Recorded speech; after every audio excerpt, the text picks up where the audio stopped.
तर बॉईज आणि गर्ल्स आपण लर्न करत आहोत ऍसिड बेस आणि सॉल्ट या टॉपिक मधला सगळ्यात इम्पॉर्टंट एक्सपेरिमेंट.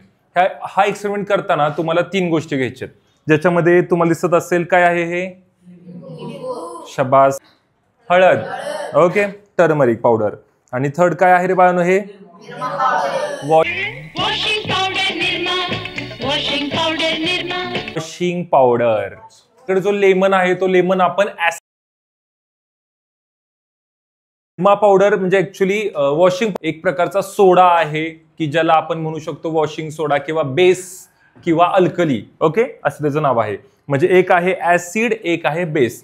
मग तुम्हाला प्रश्न पडलाय का बाळांनो की जी पण हळद आहे ती हळद काय आहे? तर ही हळद आहे इंडिकेटर. ही इंडिकेट करते की एखादी गोष्ट ऍसिड आहे की नाही आणि एखादी गोष्ट बेस आहे की नाही. आता आपण हा प्रयोग करून बघूया. जसं तुम्ही सगळ्यांना चुना लावता तसं तुम्हाला बाळांनो ह्या लिंबूला काय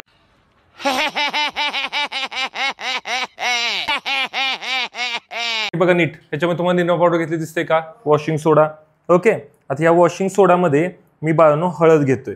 ओके, हे बघा हळद घेतली, पूर्ण हळद, आणि पूर्णपणे ह्या वॉशिंग सोडा आणि हळद मी काय करतोय, मिक्स करतोय. मॅडम जवळून दाखवा.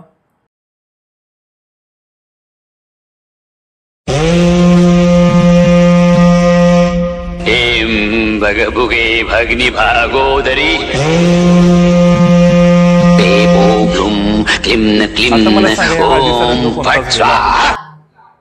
कसं काय बरं लाल झाला?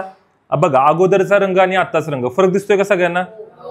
म्हणजेच काय बाळांनो, हळद हे एक इंडिकेटर आहे की ज्याने इंडिकेट केलं वॉशिंग सोडा हे काय आहे बाळांनो, एक प्रकारचा बेस आहे. आणि लिंबू बघा, लिंबूचे ते फेस लागलेला आहे. मॅडम दाखवा, बघा दिसतोय तुम्हाला? हे फेस ऍक्च्युली काय असतं तर ऍसिड आणि बेस मधली रिएक्शनच असते.